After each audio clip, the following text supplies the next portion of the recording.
¿Listos?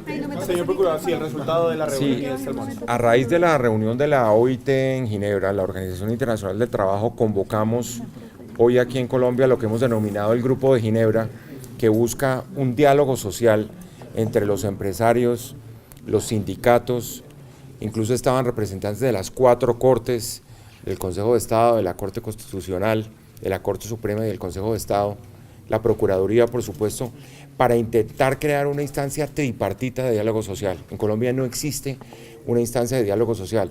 Hoy todo el mundo está hablando de unidad, de cohesión, de tender puentes, de combatir como toca la fractura en la que se encuentra el país.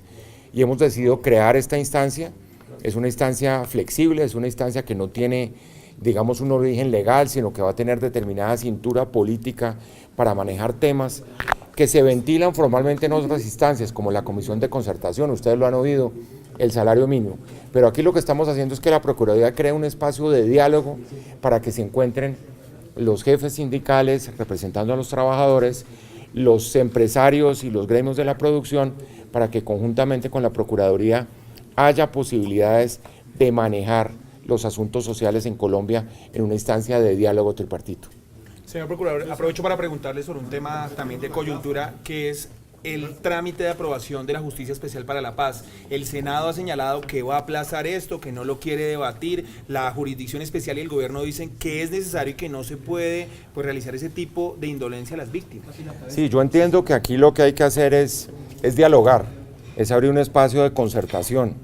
Si en el caso de las políticas del nuevo gobierno se está pensando en hacerle unas objeciones a la Justicia Especial para la Paz, y eso es absolutamente legítimo, pues simplemente hay que sentarse en la instancia parlamentaria. Yo entiendo que se ha iniciado la discusión, en las últimas horas se han aprobado unos artículos y avanza la discusión en la Cámara de Representantes. Yo creo que aquí la clave es no polarizar las posiciones para llegar al Congreso y volver insalvables las posibilidades de concertación.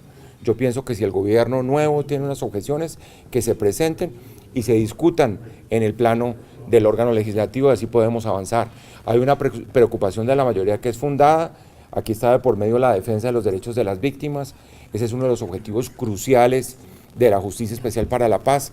Casi que uno podría decir que sobre los consensos alrededor de la importancia de la JEP valdría la pena avanzar, y si hay motivos de discordia, pues para eso existe el diálogo y la concertación que es necesario para que siga adelante este proceso. Pero señala, señor Procurador, Iván Duque señala que la decisión es porque primero debe salir la ley estatutaria de la Corte Constitucional y que esa sería la razón para que en la próxima legislatura pues se siga con la discusión, no que estuvieran discutiendo sobre algo que no está en teoría pues firme. Sí, esa es una posición jurídica, que tiene algún fundamento sin duda alguna.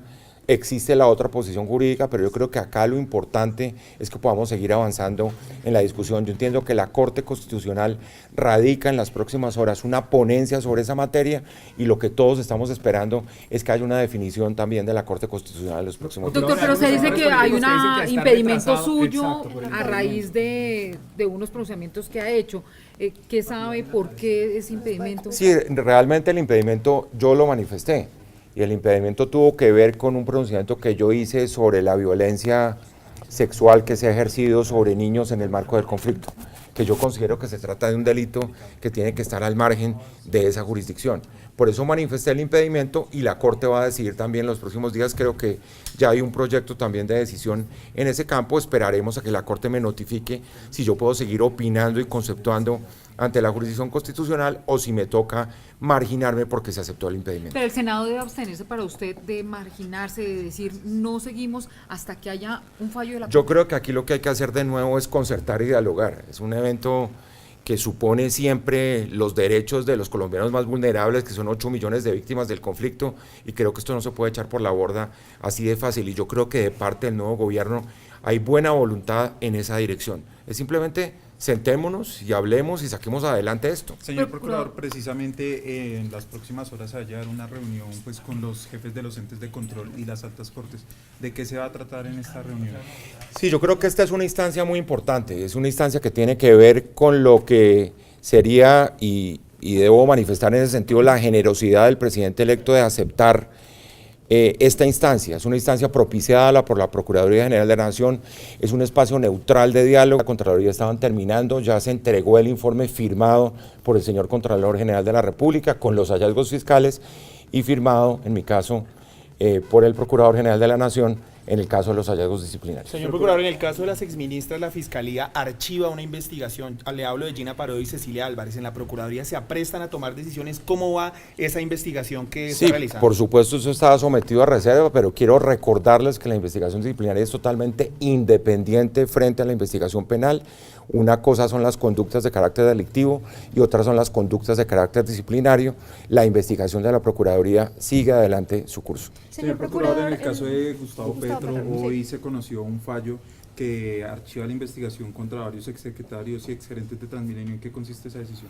Sí, ustedes saben, a raíz de políticas públicas, fíjense que eso es muy importante mencionarlo, aquí no estamos hablando de actos de corrupción. Alguien presentó una denuncia ante la Procuraduría hace ya varios años en el sentido de que se dio un detrimento patrimonial. Eso pedía que lo reconociera la Procuraduría, lo pidió la persona denunciante y hemos llegado a la conclusión de que este tipo de detrimento patrimonial no se ha dado, no había una vinculación directa del ex candidato presidencial Gustavo Petro, era una investigación que comprometía a funcionarios de la ciudad de Bogotá y se decidió archivar la investigación porque ese detrimento patrimonial no fue evidenciado por la Procuraduría General de la Nación. Doctor, qué pena devolverme sobre la reunión de mañana. ¿Van con una posición premeditada de pedirle al nuevo presidente que deje de hablar de una sola corte, que la reforma a la justicia sea consensuada?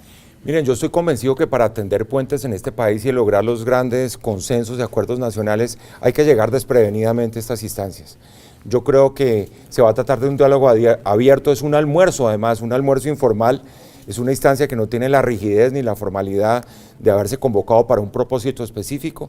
Yo creo que se trata de iniciar el diálogo sobre la necesidad de crear un consenso para la reforma de la justicia y mirar qué otro tipo de instrumentos de lucha contra la corrupción se pueden concertar con el nuevo gobierno, la justicia y los organismos de control. Señor Procurador, aprovecho para preguntarle un trino suyo en las últimas horas sobre los episodios en redes sociales respecto al Mundial de Rusia, donde algunos colombianos han salido pues con unos videos denigrando a ciudadanas de Japón, al tema del alcohol en el estadio. ¿Cuál es la posición suya?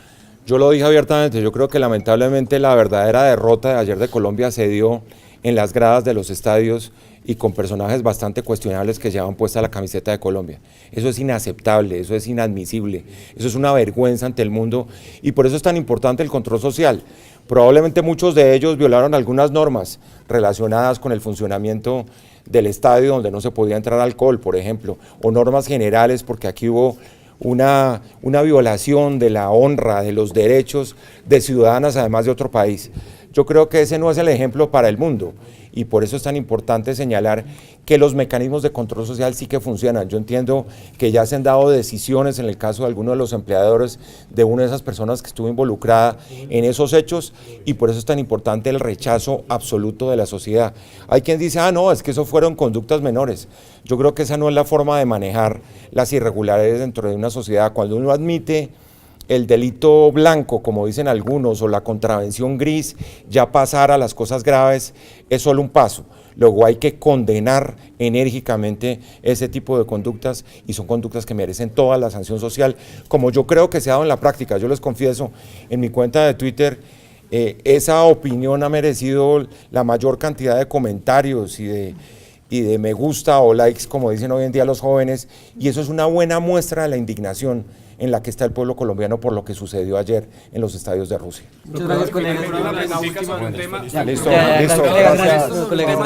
De la ética pública y el cumplimiento de la ley, lo dijimos desde el primer momento, fue esa situación absolutamente irregular de la forma como se construyó un edificio de 32 pisos, limitando además la integridad del Castillo de San Felipe, que es patrimonio común de la humanidad. Yo creo que recibimos con mucho beneplácito la decisión que toma la UNESCO expresada en un concepto que le entrega a la Alcaldía de Cartagena y no descansaremos hasta que desaparezca del horizonte de Cartagena ese monumento que lamentablemente es un monumento a las irregularidades y, por qué no decirlo, estamos en esa investigación a la corrupción de unos curadores urbanos que permitieron que el castillo de San Felipe estuviera ensombrecido por una obra que nadie entiende cómo se construyó. ¿Ese Muchas pronunciamiento gracias. es de obligatorio cumplimiento o es un No, es un pronunciamiento de un organismo internacional, pero tiene un valor cultural y un valor simbólico indiscutible, porque ustedes saben que la UNESCO es el organismo global que maneja los temas del patrimonio cultural. Muchas gracias. Gracias.